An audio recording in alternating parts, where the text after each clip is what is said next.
Mi nombre es Gabriel Herrera y llevo 22 años trabajando como guardia de seguridad en el metro de la Ciudad de México.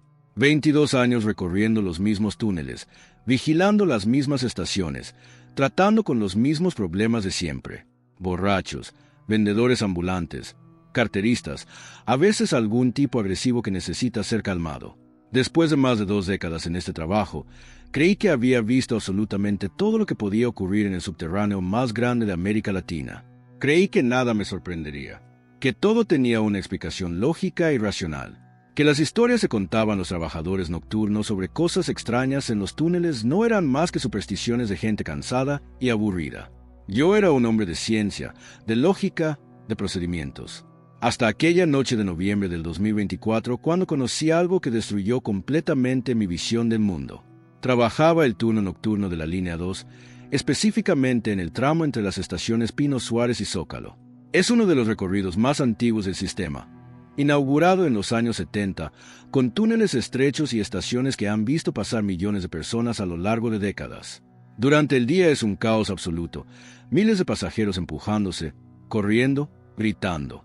Pero de madrugada, después de que el último tren pasa a la 1:30 de la mañana, el metro se convierte en otro mundo.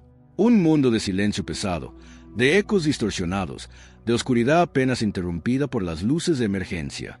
Mi trabajo en ese horario era simple: recorrer las estaciones asignadas, verificar que todo estuviera en orden, que no hubiera indigentes durmiendo en los andenes, que no hubiera vandalismo, que todas las puertas y sistemas de seguridad funcionaran correctamente.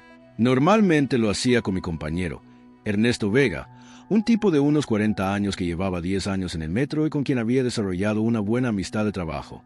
Esa noche de noviembre empezó como cualquier otra. Nos presentamos a trabajar a las 11 de la noche en la oficina de seguridad de la estación Pino Suárez. El supervisor nos dio las instrucciones habituales, nos entregó los radios y las linternas, y nos mandó a hacer la primera ronda. Ernesto y yo salimos a los andenes ya vacíos. El último tren había pasado hacía media hora y los trabajadores de limpieza estaban terminando sus labores. El sonido de las máquinas pulidoras retumbaba en las paredes de azulejo, creando ecos extraños. Caminamos por el andén revisando las bancas, los botes de basura, las máquinas expendedoras. Todo normal. Los limpiadores nos saludaron con un gesto de cabeza y siguieron con su trabajo. Eran caras conocidas, los mismos de siempre. Alrededor de las 2 de la mañana, los limpiadores terminaron y se fueron. La estación quedó completamente vacía excepto por nosotros. Ernesto sacó el termo de café que siempre traía y nos servimos en unos vasos desechables. Nos sentamos en una banca del andén, bebiendo café tibio y hablando de tonterías. Fútbol, la economía, los problemas con nuestros hijos adolescentes. Conversaciones normales de 2 hombres de mediana edad matando el tiempo en un trabajo aburrido. Ernesto me contó que su hija acababa de entrar a la universidad y que estaba orgulloso pero preocupado por los gastos. Yo le hablé de mi hijo que quería dejar la escuela para ser youtuber, algo que me parecía una completa locura. Nos reímos. Terminamos el café y decidimos hacer otra ronda antes de las 3. Bajamos a los túneles a través de una de las puertas de servicio que solo el personal de seguridad y mantenimiento puede usar. Los túneles del metro son lugares claustrofóbicos incluso cuando conoces cada centímetro de ellos. Estrechos, con cables colgando del techo, manchas de humedad en las paredes de concreto y siempre ese olor particular que es una mezcla de aceite de máquinas, electricidad y moho. Caminábamos por la estrecha pasarela al lado de las vías, alumbrando con nuestras linternas. El protocolo era revisar aproximadamente 200 metros de túnel en cada dirección desde la estación, buscando cualquier anomalía. Cables sueltos, filtraciones de agua, vagabundos que a veces se metían a dormir ahí a pesar de lo peligroso que era. Íbamos hacia el norte, dirección Zócalo, cuando Ernesto se detuvo. «Oye, Gabriel, ¿escuchaste eso?», preguntó. Me detuve y presté atención. No escuché nada más que el zumbido eléctrico constante de los sistemas. «¿Qué cosa?», le pregunté. Me pareció escuchar pasos, dijo, como si alguien estuviera caminando más adelante. Alumbré con mi linterna hacia la oscuridad del túnel. El haz de luz se perdía en la negrura después de unos 30 metros. No había nada visible. Probablemente fue un eco de nosotros mismos. Le dije, los túneles distorsionan los sonidos. ¿Lo sabes? Ernesto asintió, pero se veía intranquilo. Sí, tienes razón. Es solo que sonó muy claro. Como pasos pesados, como botas. Continuamos caminando. Revisamos las conexiones eléctricas, las señales. Todo estaba en orden. Estábamos a punto de regresar cuando mi linterna parpadeó y se apagó. Maldije en voz baja y golpeé la linterna contra mi palma. Las pilas estaban nuevas. Las había cambiado al inicio del turno. Ernesto alumbró hacia mí. ¿Qué pasó? Mi linterna se murió, le dije mientras intentaba encenderla de nuevo. Finalmente volvió a prender, pero la luz era más débil, amarillenta. Extraño, murmuré. Volvimos a la estación y subimos al andén. Ya eran las 3:15 de la mañana. Decidimos descansar un rato en la pequeña oficina de seguridad que había en la estación, un cuartucho con un escritorio, 2 sillas y un monitor viejo que mostraba las cámaras de seguridad en blanco y negro. Ernesto se quedó dormido en su silla casi inmediatamente. Yo me quedé mirando el monitor, recorriendo las diferentes cámaras con el control remoto. Andén norte, vacío. Andén sur, vacío. Túneles, vacíos. Taquillas, vacías. Todo como debía ser.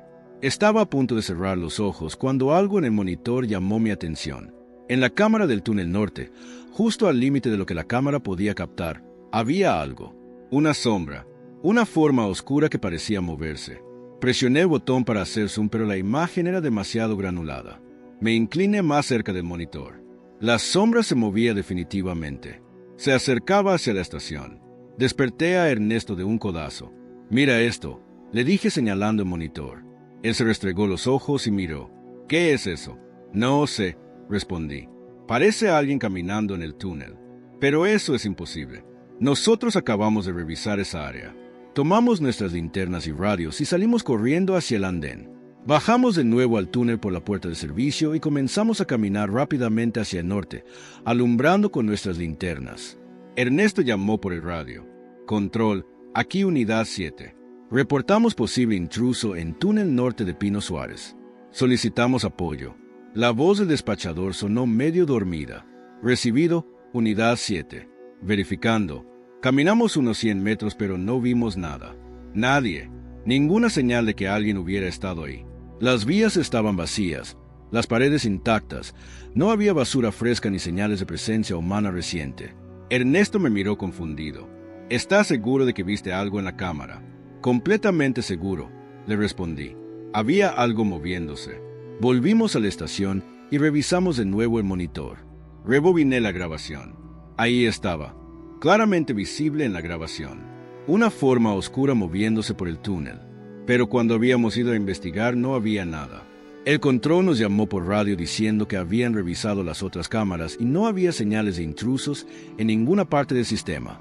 Nos dijeron que probablemente había sido un problema técnico de la cámara, que a veces pasaba con el equipo viejo, que no nos preocupáramos y que siguiéramos con la ronda normal. Pero yo no podía dejar de pensar en esa sombra. La forma en que se movía era extraña. No caminaba como una persona normal. Se movía de manera fluida, casi como si flotara. Y había algo en la forma de esa sombra que me inquietaba profundamente, aunque no podía identificar exactamente qué era. Ernesto y yo decidimos tomar otro descanso. Eran casi las 4 de la mañana, la hora más pesada del turno nocturno, cuando el cansancio pesa más. Nos sentamos de nuevo en la oficina. Ernesto sacó un sándwich que había traído y empezó a comerlo. Yo intenté relajarme, pero no podía. Seguía mirando el monitor cada pocos segundos. «Oye, Gabriel», dijo Ernesto con la boca llena, «¿alguna vez has escuchado las historias sobre la línea 2? Le pregunté a qué se refería. «Sabes, las leyendas.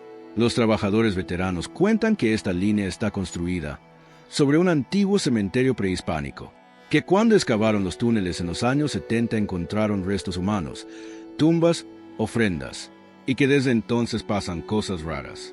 Gente que escucha voces, que ve sombras, que siente que lo siguen». Me reí. «Vamos, Ernesto, no me digas que crees en esas tonterías. Llevamos años trabajando aquí y nunca ha pasado nada fuera de lo normal». Él se encogió de hombros. «No sé si lo creo o no, pero hay muchos compañeros que juran haber visto cosas, especialmente en esta estación y en Zócalo. Dicen que a veces escuchan tambores en la madrugada, como los que usaban los aztecas, y que hay una sombra que camina por los túneles, siguiendo a la gente. Una sombra que camina». Las palabras de Ernesto me hicieron sentir un escalofrío. Le dije que eran solo historias que la gente inventaba para hacer más interesante un trabajo aburrido. que no había fantasmas ni espíritus ni nada paranormal, que todo tenía una explicación racional. Él asintió, pero noté que se veía nervioso. Sí, seguro tienes razón. Son solo historias. Terminó su sándwich y revisó su reloj. Ya son las 4:30. Deberíamos hacer otra ronda antes de que entre el turno de la mañana. Asentí y nos levantamos. Esta vez decidimos revisar el túnel sur, dirección Tasqueña. Bajamos de nuevo y empezamos a caminar hacia el sur. Todo parecía normal al principio. Revisamos las señales, las conexiones, los sistemas de emergencia. Pero entonces empecé a sentir algo extraño. Una sensación de que alguien nos estaba observando. Me detuve y miré hacia atrás. La oscuridad del túnel detrás de nosotros parecía más densa, más profunda. Ernesto notó que me había detenido. «¿Qué pasa?», preguntó. «No sé», respondí. «Siento como si alguien nos estuviera mirando». Él también miró hacia atrás. «Yo también lo siento», admitió en voz baja. «Desde hace unos minutos. Como si alguien caminara detrás de nosotros, pero cuando volteas no hay nadie». Decidimos acelerar el paso. Terminamos la revisión rápidamente y volvimos hacia la estación.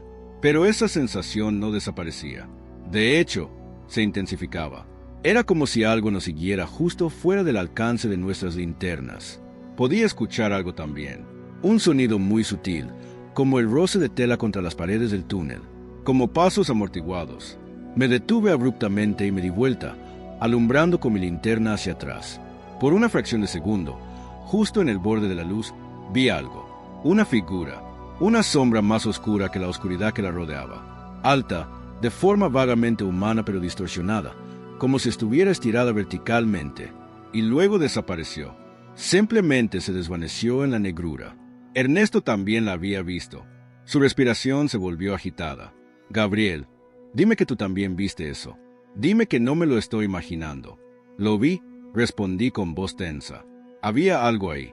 Empezamos a caminar más rápido, casi corriendo. La sensación de ser seguido se intensificó dramáticamente. Ahora podía escuchar claramente los pasos detrás de nosotros. Pasos pesados, constantes, manteniéndose siempre a la misma distancia. No corríamos, pero ellos tampoco. Solo caminaban, implacables, siguiendo nuestro ritmo exacto. Mis manos temblaban mientras sostenía la linterna. El haz de luz se movía erráticamente. Finalmente llegamos a la puerta de servicio que daba al andén. La abrimos de golpe y salimos, cerrándola rápidamente detrás de nosotros. Ambos estábamos sudando, jadeando. «¿Qué mierda fue eso?», dijo Ernesto apoyándose contra una pared. «No lo sé», respondí, «pero vamos a reportarlo a control ahora mismo». Subimos corriendo las escaleras hasta la oficina y Ernesto tomó el radio con manos temblorosas. «Control, aquí unidad 7. Tenemos una situación. Hay alguien o algo en los túneles». Lo vimos. Una figura, una sombra. Nos estaba siguiendo. La voz del despachador sonó escéptica. «Unidad 7, repita. Dijeron que vieron una sombra».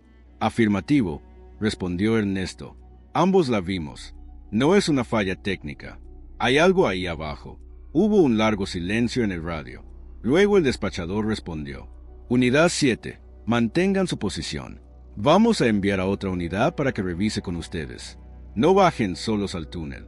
«Entendido». Ernesto y yo nos quedamos en la oficina, mirando el monitor.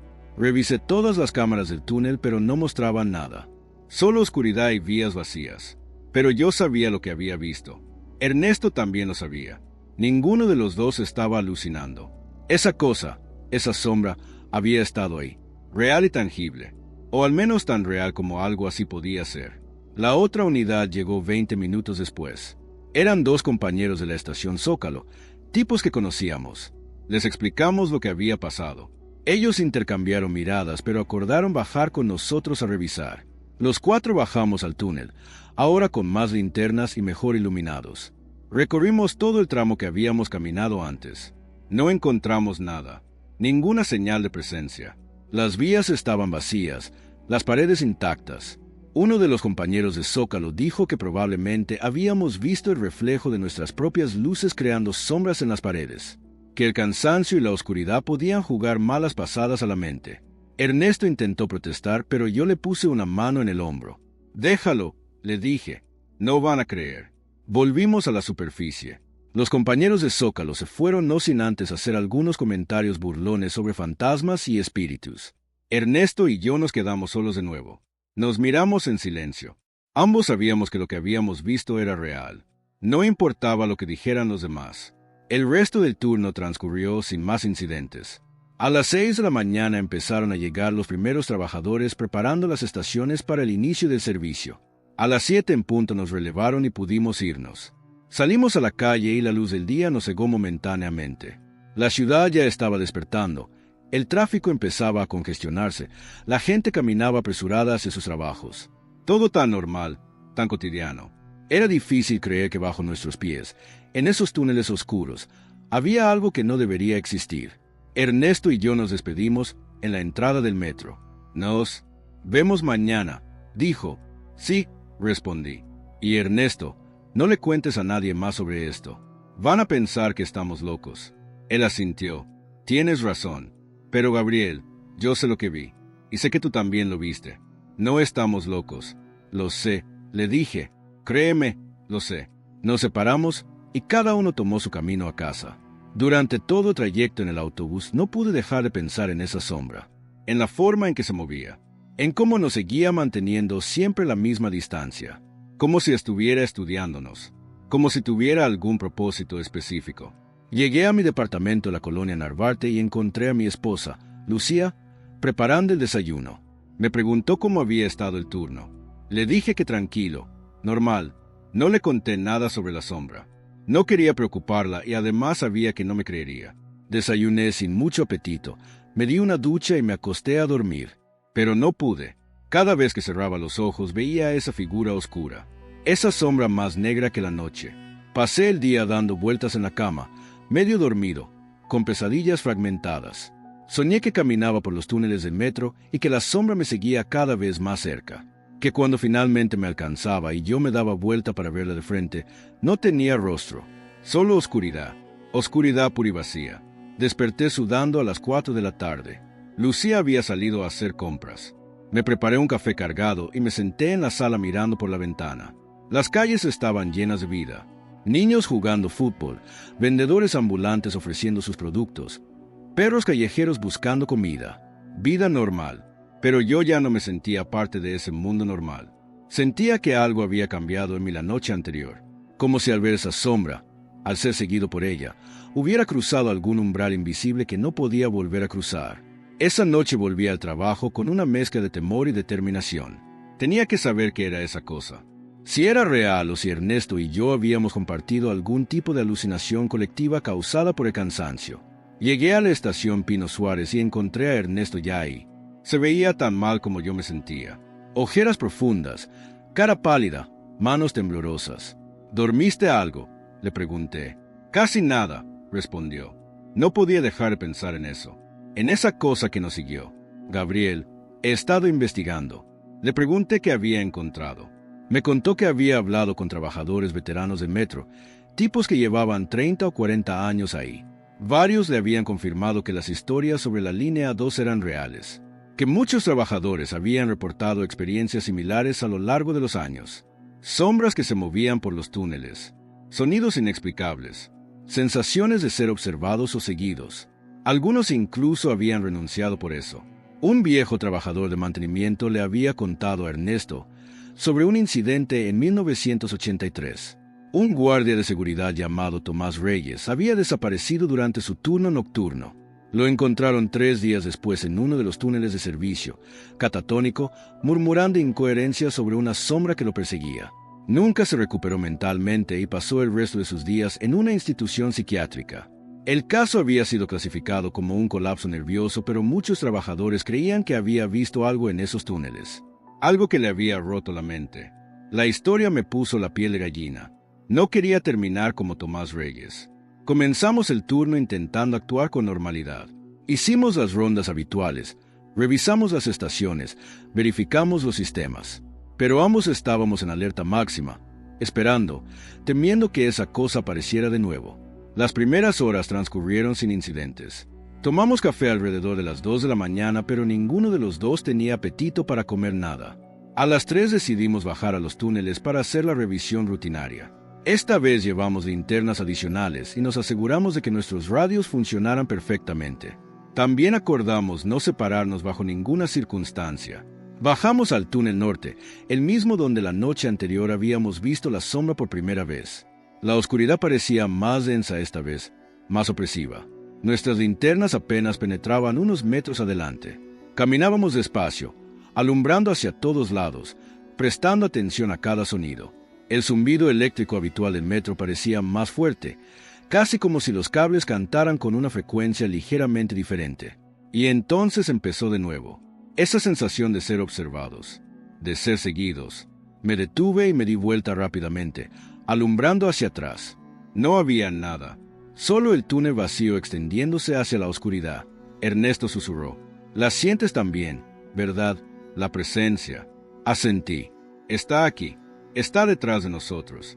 Continuamos caminando, pero ahora podía escuchar los pasos claramente. Pasos pesados, constantes, manteniéndose siempre justo fuera del alcance de nuestras luces. Ernesto respiraba agitadamente. «Gabriel, ¿qué hacemos?»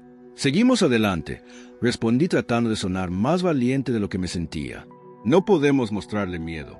No sabemos qué es lo que quiere, pero no podemos dejar que nos paralice». Pero por dentro yo estaba aterrorizado. Mis piernas querían correr. Mi instinto me gritaba que huyera, pero me obligué a seguir caminando con paso firme. Los pasos detrás de nosotros se hicieron más fuertes, más cercanos. La temperatura bajó dramáticamente. Podía ver mi respiración condensándose en el aire frío del túnel. «Esto no es normal», dijo Ernesto con voz temblorosa. «Los túneles nunca están tan fríos. Tiene que haber al menos 20 grados aquí abajo normalmente, pero ahora parece que estamos en un refrigerador». Entonces escuchamos algo nuevo, un sonido que me heló la sangre, un susurro, bajo, gutural, imposible de entender, pero definitivamente era una voz. Venía de todas partes y de ningún lado al mismo tiempo. Las paredes parecían hablar. Ernesto se detuvo en seco. «¿Escuchaste eso?» «Escuché». Alumbré con mi linterna hacia el techo, hacia las paredes, buscando la fuente del sonido. El susurro continuaba, subiendo y bajando de volumen, formando palabras en algún idioma que no reconocía. O quizás no era un idioma. Quizás era solo sonido sin significado, imitando el habla humana. Y entonces la vimos. La sombra. Esta vez no estaba en el límite de nuestra visión. Estaba justo ahí, a no más de 10 metros de nosotros. Alta, increíblemente alta, tanto que su parte superior casi tocaba el techo del túnel. De forma vagamente humanoide pero distorsionada, estirada, como si alguien hubiera tomado la silueta de una persona y la hubiera alargado verticalmente. No tenía características faciales que pudiéramos distinguir. Solo era oscuridad. Oscuridad más profunda que cualquier sombra natural. Y se movía, se deslizaba hacia nosotros sin caminar, flotando sobre las vías, acercándose lenta pero inexorablemente. Ernesto dejó escapar un grito ahogado y empezó a retroceder. Yo también retrocedí instintivamente, pero mantuve mi linterna enfocada en la cosa. La luz parecía ser absorbida por ella. No se reflejaba. Simplemente desaparecía en esa negrura antinatural. La sombra extendió lo que podría ser un brazo hacia nosotros. Era largo, demasiado largo, con algo al final que podría haber sido dedos o garras.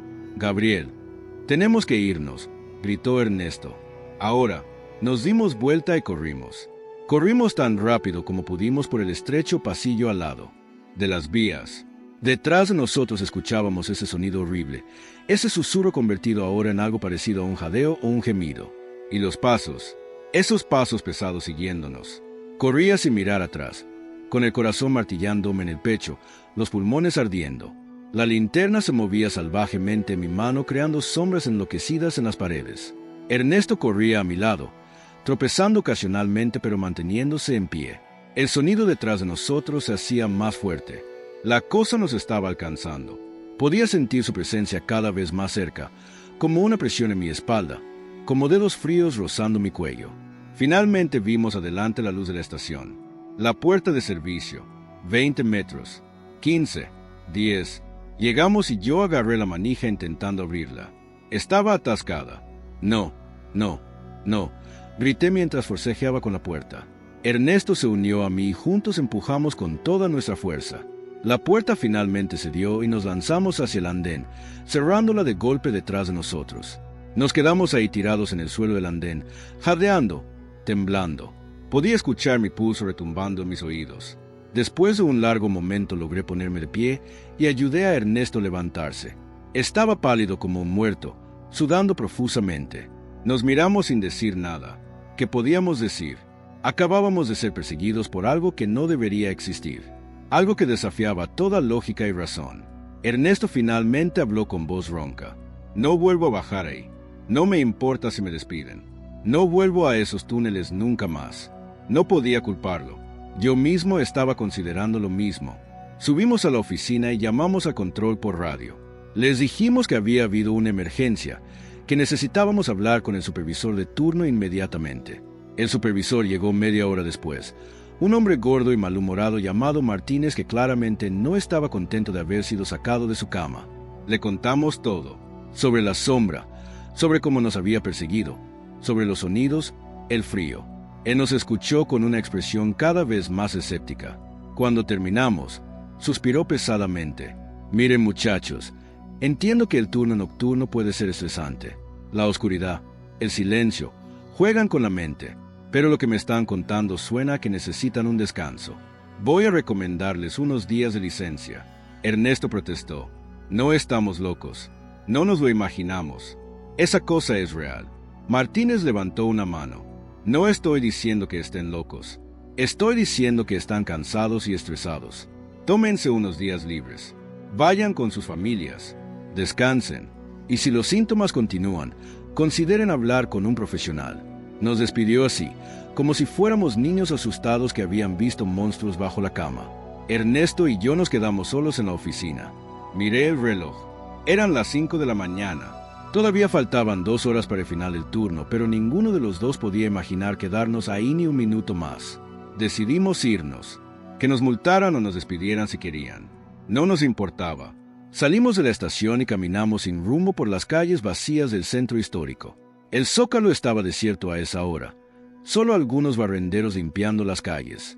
Nos sentamos en una banca de la plaza y nos quedamos ahí en silencio, viendo cómo el cielo gradualmente se iluminaba con el amanecer.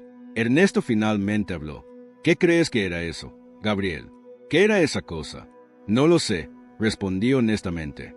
Nunca había creído en nada sobrenatural. En fantasmas, espíritus, nada de eso. Pero ahora no sé qué creer. Lo que vimos era real. Tan real como tú y yo sentados aquí. Pero no tiene sentido. No encaja en ningún marco de referencia que yo conozca. Ernesto sacó un cigarrillo y lo encendió con manos temblorosas. Esas historias que me contaron los trabajadores veteranos mencionaban algo. Decían que la sombra no es un fantasma común, que es algo más viejo, algo que estaba ahí antes de que construyeran el metro, antes de que existiera la ciudad moderna, que es un guardián o un espíritu de los muertos que fueron enterrados ahí hace cientos de años, y que se enoja cuando su territorio es invadido. Le pregunté si creía eso. Se encogió de hombros. Ya no sé qué creer. Hace 2 días me habrías preguntado y te habría dicho que eran tonterías. Pero después de lo que vimos, Gabriel, esa cosa nos persiguió. ¿Nos quería? Podía sentirlo. No solo nos estaba siguiendo. Tenía intención, propósito, y la forma en que se movía, la forma en que absorbía la luz. Eso no es natural. Eso no es de este mundo. Nos quedamos en la plaza hasta que salió completamente el sol y la ciudad despertó a nuestro alrededor. Luego nos separamos y cada uno se fue a su casa. No trabajé los siguientes 3 días. Los pasé en mi departamento, sin salir, apenas comiendo, sin dormir bien. Cada vez que cerraba los ojos veía esa sombra.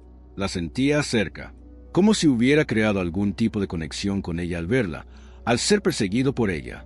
Como si ahora supiera que yo existía y pudiera encontrarme donde fuera. Lucía estaba preocupada. Me preguntaba qué me pasaba, porque no comía, porque no dormía. Le dije que solo estaba cansado del trabajo, que necesitaba descansar. Ella insistió en que fuera al doctor, pero me negué. Que le iba a decir al doctor que una sombra sobrenatural me perseguía en los túneles del metro. Me encerrarían en un psiquiátrico. El 4.º día recibí una llamada de Ernesto. Su voz sonaba terrible, como si no hubiera dormido en absoluto. Gabriel, tengo que verte. Necesito hablar contigo.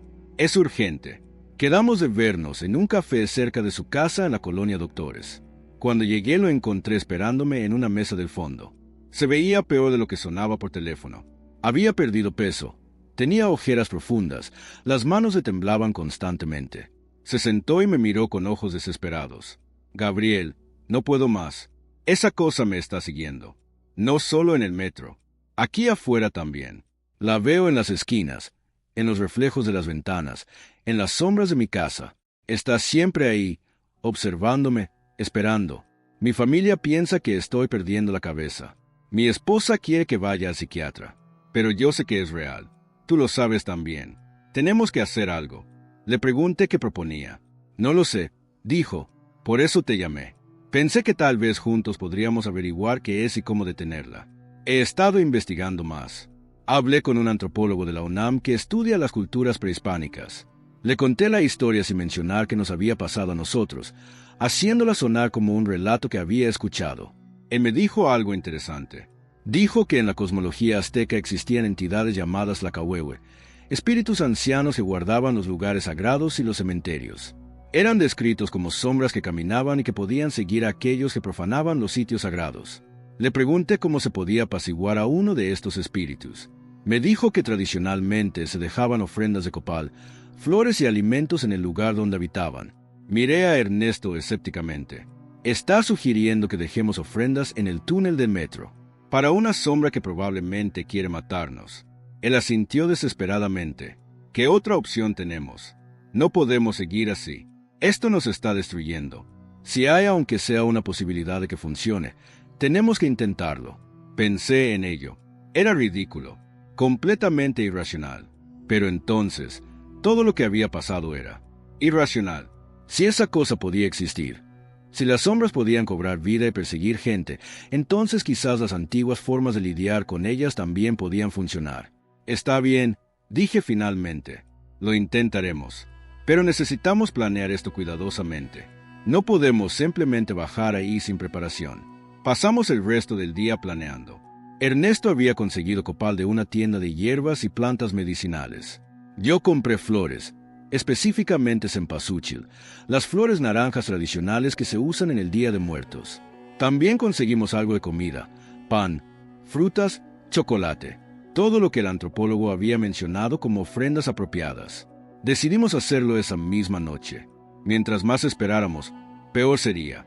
Además, Ernesto ya estaba al borde del colapso nervioso. Necesitaba resolver esto pronto o terminaría como Tomás Reyes, el guardia que había enloquecido en los años 80. Esa noche volvimos a la estación Pino Suárez. No estábamos de turno, pero ambos teníamos llaves de acceso. Entramos discretamente alrededor de las 3 de la mañana, la misma hora en que habíamos visto la sombra las veces anteriores. Llevábamos nuestras ofrendas en mochilas. Bajamos al andén vacío y de ahí a los túneles. Mi corazón latía con fuerza. Tenía miedo, pero también una extraña sensación de propósito. Íbamos a confrontar esto. Íbamos a intentar ponerle fin. Caminamos hacia el lugar donde habíamos visto la sombra por primera vez. El túnel estaba oscuro y silencioso como siempre. Nuestras linternas cortaban la negrura. Cuando llegamos al punto donde habían encontrado restos prehispánicos durante la construcción, según los registros que Ernesto había investigado, nos detuvimos. Aquí, dijo, este es el lugar.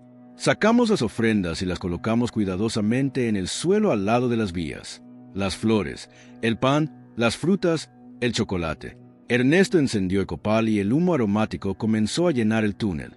Nos arrodillamos frente a las ofrendas. No sabíamos exactamente qué decir o hacer.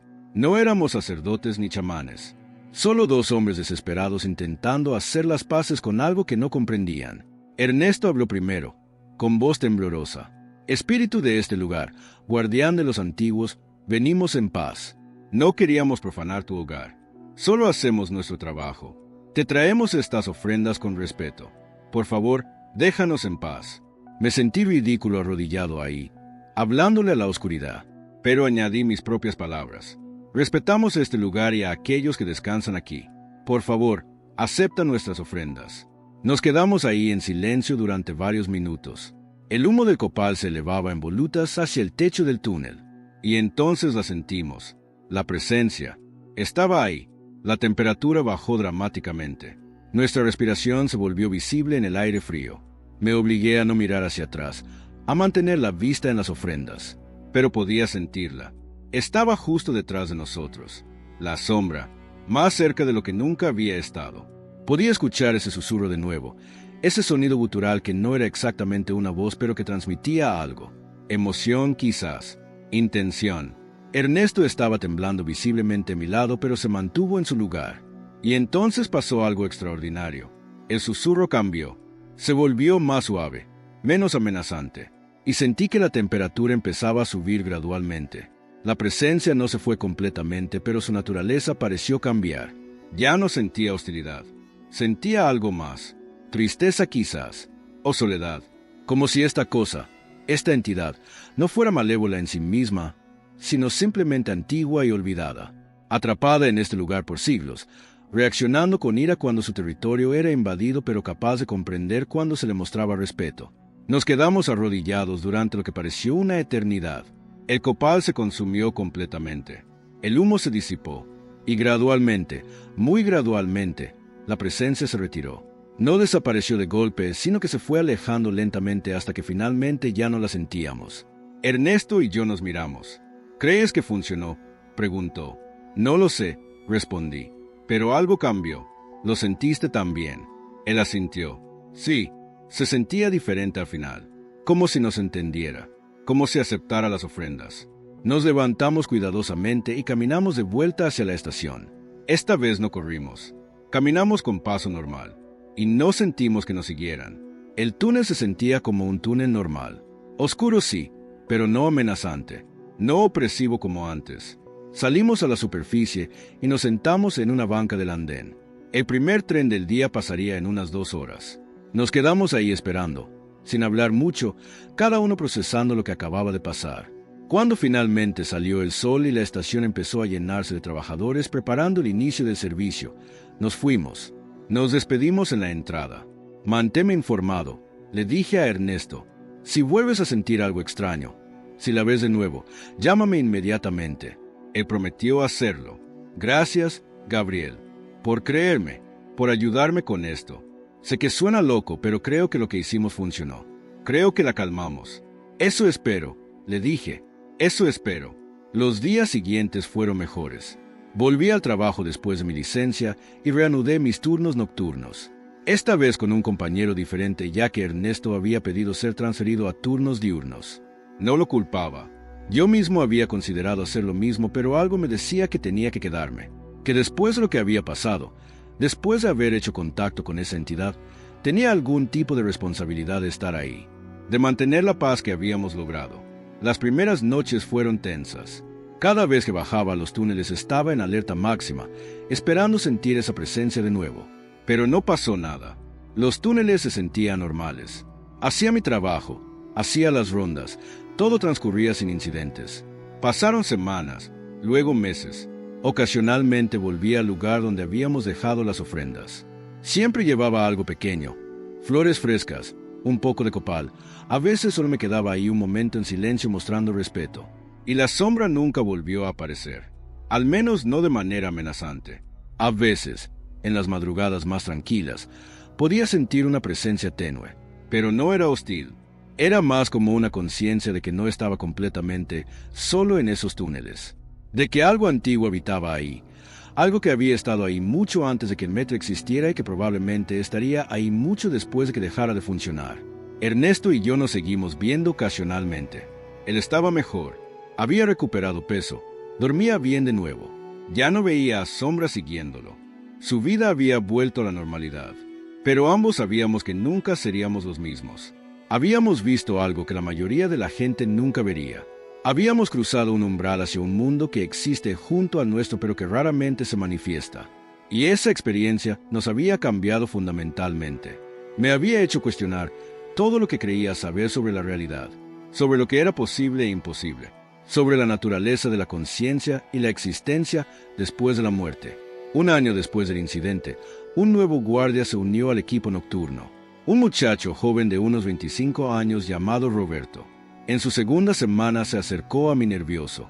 Señor Herrera, me dijo, ¿puedo preguntarle algo? Es sobre los túneles. He estado escuchando historias de...